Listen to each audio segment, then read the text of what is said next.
Ah, hindi nyo alam. Sige po, salamat po. Hindi, oh my God.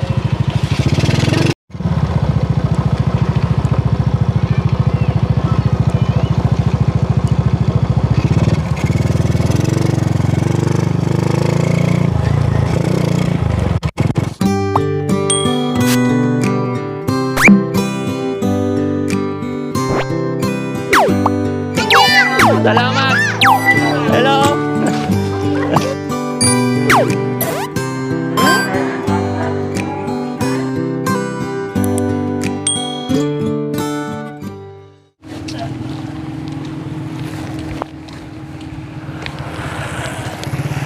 Loko to ah.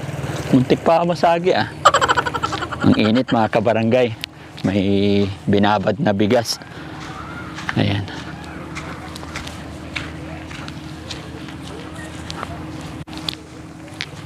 Hello, Nay. Hello po. Hello, Tay. Kumusta po kayo?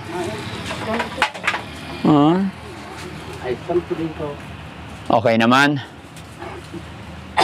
Napansin ko na parang dito na kayo nakatira sa waiting shed. Pinalis kasi kami. Saan? Doon dati kami. Saan kayo pinalis? Doon dati po kami. Pinalis kami dito. Pinalis kayo dito? Wala kasi kami matitirahan. Saan kayo dati nakatira, Tay? Wala kami. Wala po kami tirahan. Wala kayong tirahan. Nakikitira lang pero wala kami tirahan. Yan mga kabarangay, habang dadaan ang Daddy Frankie team dito sa lugar na ito is napansin at naging agaw pansin kay Daddy Frankie ang isang pamilya or mag-asawa na ito na nakita ko na parang dito na po sila nakatira sa waiting shed. Kaya minabuti ko po na sila ay kausapin at nang malaman natin kung anong dahilan, bakit kaya dito na po sila. Kasi nakita ko pa dito yung kanilang mga saingan. So nag-isip ako kaya ito'y inaalam or aalamin ng Daddy Frankie. So mga kabarangay, samahan nyo po at alamin natin ang buhay ni nanay at saka si tatay. Ayan. Tay, pwede umupo. Sino naman yung batang kasama nyo, Nay? Anak namin. Anak nyo po. Oh, ilang taon na? 6 po. Grade 1. Grade 1. Nag-aaral naman, Nay? Oo.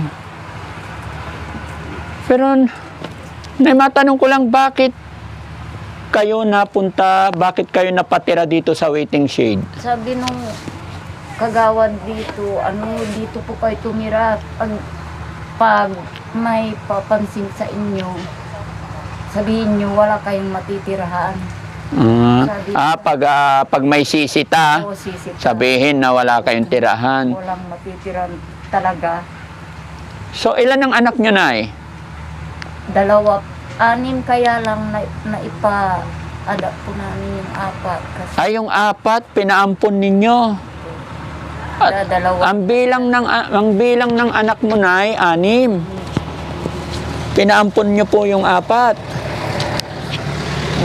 So, 2 nandito ngayon. Bali, ito, bunso na to. Opo. Ilang taon na kayo, Nay? 48 po. 48. Si tatay? 64. Asan na yung kanino nyo pinaampon yung mga anak ninyo, Nay? Sa mga kamag-anak din. Bakit nyo sila pinaampon? Sa hirap ng buhay po namin. Kaya saka ganito yung Tay, dito ka, Tay. Tabi ka kay nanay.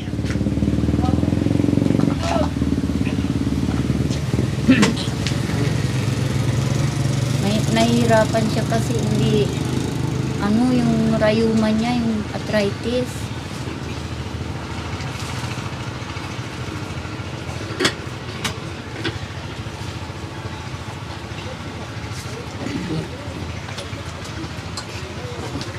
Urong ka dito, Nay, tabi kayo. Ayan. So, nagkaroon kayo ng 6 na anak, pinaampun ninyo yung 4. So sad naman. No? Tapos 2 na lang. Ilang taon yung mga anak, yung 4 na yon, ilang taon sila nung ibigay ninyo sa iba, nung ipaampun ninyo? Kapapanganak po. Ay pagkapanganak, pinapaampun nyo na sila agad. Pero nakikita nyo rin ngayon yung mga bata.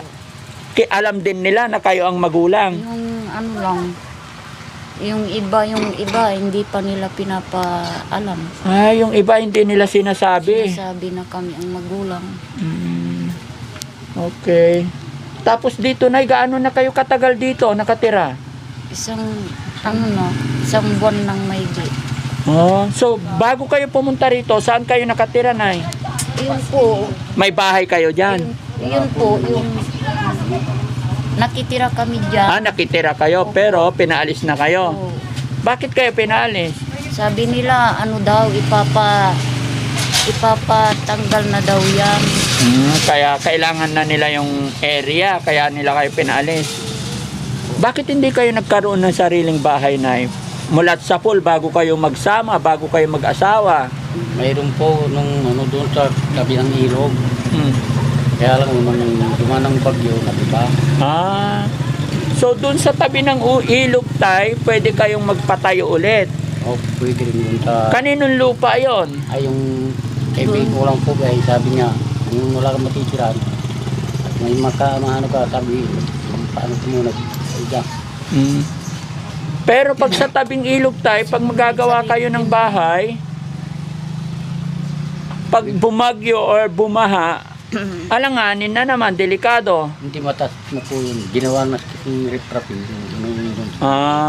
Ay, kaya hindi na kayo pwede ngayon doon. So, dito na lang kayo ngayon sa waiting shed. Hindi. Eh, kung may ano po, magagawa kami para na kapag patayo. Bahay, kubo, ganun. Magpapatayo kayo. Saan ang balak ninyo? May sarili ba kayong lupa? Kaya lang walang sariling Walang lupa. po. Paano kayo magpapatayo kung wala tayong lupa? Hindi, yung kaibigan ko po ay sabi niya kung wala kayong matitira yan, patayo ka ng parang kubo. Okay naman. Payag naman sila. Siya raw nagsabi ka.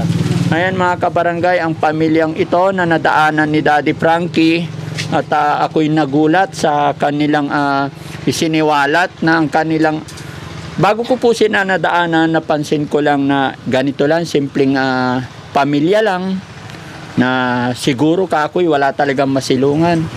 Pero ang mas nagulat ako at ikinagulat ni Daddy Frankie mga kabarangay ay ang sinabi ni nanay na ang kanyang anak ay 6, subalit ang 4 ay naipaampon po niya, pina-adapt niya. So 2 na lang po ang nasa kanyang anak. Ayan, kaya nagulat po si Nay, kumain na po ba kayo? Tapos na po, Daddy Frank. Anong ulam nyo? Munggo po. Munggo. Munggo. Masarap ang gulay, pero sabi nyo may sakit ang paa, tapos munggo ulit, di lalong sasakit. Po. Ano naman ang pinagkakakitaan nyo, Nay? Ayan, pag katulad ngayon, yung mga tira-tirang, yung pinabilad ko. Palay. Opo, yung tira-tira, kinukuha ko po. Ay, yung mga naiiwan ng mga nag-aani sa bukid. Po. Ayan, gaya po ng nakikita natin mga kabarangay, si Daddy Frankie ay nandito ngayon sa Pangasinan, Malimpag, Pangasinan. At ngayon, araw na ito mga kabarangay, araw po ng anihan. Kaya si nanay, ang kanyang pinagkakakitaan is mamumulot po siya ng palay na naiwan ng mga nag-harvest. At yun lang po ang tanging paraan para mairaos or maitawid nila ang kanilang mga pangailangan. Bukod sa pamumulot ng palay na, ano pa pinagkakakitaan nyo po? Kung panahon ng yung mais, nag-ano din po kami. Namumulot din. Hindi nag-uukit po. Nagbabalak. Nagbabalak po kami. Nakikibalat. Opo. Okay. Pero sana tayo magkaroon kayo ng bahay kasi paano pagka may ulan, bagyo? Nung bumagyo po, nung nandito po kami, Kung po kami nakaupo, nagdadasal po ako palagi na sana tumigil na yung bagyo. Ay, nung kalakasan ng bagyo, nandito kayo? Eh, paano to? Walang dingding. Eh, malakas ang hangin noon. Nandito lang po kami. Dito kayo? Nakaupo. Magdamag dito kayo. Tapos walang ilaw, no? Dapat nakisilong man lang kayo sa mga kapitbahay. Time na bagyo. Wala naman. Hindi na kami nun, Daddy Frank, kasi natatakot na kami nung Takot na kayo. mahangin na. Ang lakas ng hangin nun.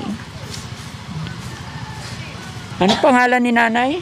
Maricel po. Maricel? Soriano po. Maricel Soriano. Si tatay? Rodi Mamaril. Rudy Mamaril. Eh, bakit magkaiba kayo apelyido? Mag-asawa kayo, di ba? Hindi po kami kasal. Ay, hindi kayo kasal, pero nagkaroon kayong 6 na anak. Hindi po kami nagkasal. Ay, ganon. Po. Sa hirap talaga ng buhay, mga kabarangay. Ayan, si tatay at si nanay, kinikwento po nila yung kanilang karanasan nung itong mga nakaraang araw na malakas ang bagyo. Is dito lang daw po sila nakaupo at nananalangin lang. Nananalangin lang po sila, mga kabarangay, na tumigil na ang bagyo kasi sila'y nababasa at malakas ang hangin. Nay, anong nararamdaman mo nung kalakasan ng bagyo tapos nandito lang kayo? Anong nararamdaman mo nun? Hindi po ako mapakali. Nakaupo lang po ako. Kinakabahan po ako. Bakit? Kasi yung hangin po. Malakas ang malakas ba talaga ang bagyo nung time na yon? Malakas po. Ayan, sige. Nay, may dala akong bigas at saka pang-ulam para makakain sila nanay, tatay, makatikim man sila ng maayos-ayos na mga kabarangay pagkain, no? Mga kabarangay, si Daddy Frankie nagdala po ako ng ulam at saka bigas, pantawid po, kaunting tulong para kay tatay. May bigas kami at saka ulam para makakain din sila. Nay, pwede kang manawagan sa ating mga kababayan, baka may makapansin or tumulong sa atin dyan, makapagbigay sila ng pampagawa ng bahay kung saan at kung may matitirikan kayo. Baka sakali lang po hingi tayo ng tulong sa mga kababayan natin, na? Nay, manawagan ka po. Sabihin mo kung nasaan lugar ka. Nananawagan po ako na nandito po kami sa Barangay Malimpok. Sa mga kababayan po namin, kung mayroon po silang kunting tulong na maibibigay sa amin, maraming salamat po. Anong gusto mong hilingin sa mga kababayan nating may mabubuting kalooban? Kung may maibibigay po silang pampagawa ng bahay, ganun po. Kahit mali lang po. Ayan, mga Hindi po kami makatrabaho ng kasi katulad ko po, ubo na po ako ng ubo eh. may ubo na si nanay. Opo, Ayan, mga kabarangay, napakahirap pong isipin na sa kanilang edad wala silang tirahan at dito sila naninirahan at wala rin po silang inaasahan kasi yung anak nila. Ilang taon na po yung anak ni Nay? 6 po. 6 na siya. Sa 8 years old pero maliit pa siya, mga kabarangay. Tapos ang kanyang anak na mga panganay is pagkapanganak niya noon is pina-adapt po nila. Kaya wala silang katulong sa paghahanap buhay. Tapos hirap na po silang maghanap buhay, mga kabarangay, dahil sa kanilang mga iniindang sakit. Si tatay po may rayoma at saka kita po natin sa kanilang kalagayan na namamayat po si nanay. Siguro gawa rin po yan ng medyo kakulangan sa pagkain. And kaya mga pagkabarangay, si Daddy Frankie po, mananawagan po ako sa ating mga kababayan, sinong may mga mabubuting kalooban dyan, baka sakali po mapagtulungan po natin paggawaan ng maliit na kubo si nanay tsaka si tatay para hindi po sila inaabot ng mainit o ulan dito sa waiting shed. Parang ito po, napaka-open po ng kanilang tinitirhan, wala po talaga silang kwarto. So makikiusap si Daddy Frankie sa ating mga kababayan na may mabuting kalooban at may mga extra or sumusobra dyan, sana po wag po kayong mag-atubili, i-message po si Daddy Frankie nang sa ganon ay pagawa natin ng kahit maliit lang po na kubo, kahit sawali lang. Ang importante po mga kabarangay, may sariling bahay sila nanay, ano? So kung sakali na, saan tayo magtatayo? Doon pa sa tabi ng ispilan po. Doon sa tabi ng school. Opo. May space doon. Sa likod ng bahay ng kaibigan ko. O pwede doon. Pwede po. Tay, pwede ka rin manawagan, tay? Oo. Ako po'y taga Malimpag Malasiki, Pangasinan po.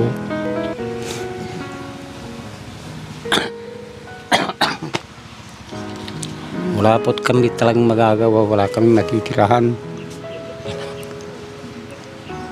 Kaya kung pwede po tulungan nyo po kami. Kung may gustong tumulong po sa amin, pakibigay nyo lang kay Daddy Frank para makagawa kami ng kahit maliit na tirahan. Salamat po. Nanay, manawagan ka rin, nay. Sabihin mo yung nararamdaman mo. Maraming mga kapanood ng ating kahilingan. Alam ko, marami tayong kababayan na may mabubuting puso. Nananawagan po ako sa mga kababayan natin dito sa Barangay Malimpag na sana mapakinggan ninyo yung mga dinadaing namin na makapagawa kami ng maliit na tirahan at saka makapagpagamot po ako. Ano sakit ni nanay? Kasi po may ano po ako eh. Susuka po ng dugo. Ano sakit ni nanay? Ba't ka sumusuka ng dugo? Dito po sa likod po may ano po ako.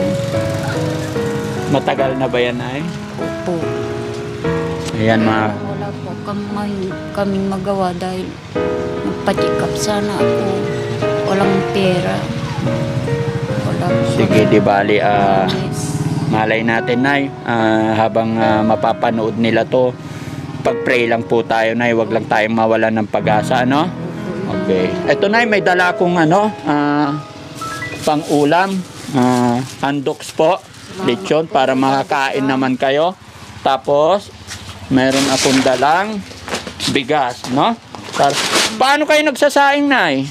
Doon po sa likod. Dyan sa likod. Yung kahoy. Kahoy, panggatong. Okay. Tapos saan kayo kumukuha ng tubig? Diyan po nakikiigib po. Nakikiigib kayo sa kapitbahay. Oo. Sige, nay, mga kabarangay, ito po, nasaksihan natin, nalaman natin ang kalagayan ni nanay at nananawagan pong muli si Daddy Frankie na sana matulungan natin si nanay at pag-usapan din kung may mga mabubuting kalooban dyan na pagtulungan po natin paano magkaroon ng sariling bahay si nanay na sa ganun magkaroon po sila ng privacy. Ano, nay?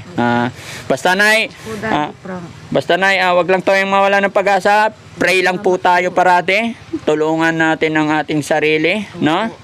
Lagi tayong magpipray, magtsatsaga, ganun lang po talaga yan. Malay po natin, may maraming tumulong sa atin after ng ating panawagan, no? At si Daddy Frank ay babalik po muli dito sa inyo para ibalita kung ano na ang magiging update, ano? So, syempre mga kabarangay, bigyan din natin ng kaunting tulong pinansyal si nanay, no? Para meron din silang pambili at kung ano pa yung mga pangailangan or gamot na kailangan nilang bilhin. Ayan, ay bibig. Oo. Ayan, ay, 1,000. 2,000. 3,000.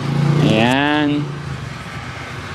Salamat, Daddy Frank. Walang ano man, Nay. Sana ibili mo kung ano yung mga pangangailangan ninyo, no? Po. Gamot ang walang hanggang bibili namin. Gamot. Opo. Okay.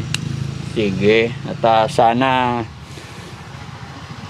makabili kayo, Nay. At sana marami makapanood nito at may makapag-abot ng tulong sa inyo para makagawa tayo ng bahay.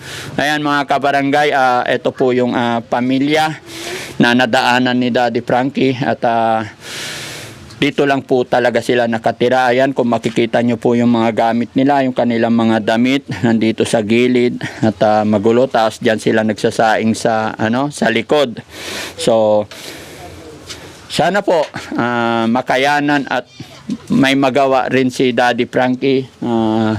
Ayaw ko po magsalita ng tapos, pero gagawan ko ng paraan or mag-iisip ako ng paraan kung paano natin sila mapagawan po ng bahay. Ayan. So, muli mga kabarangay, ako'y magpapaalam pong muli pansamantala at maraming salamat sa sumusuporta at nagmamahal sa Daddy Frankie team. Maraming salamat po. Bye-bye and God bless po.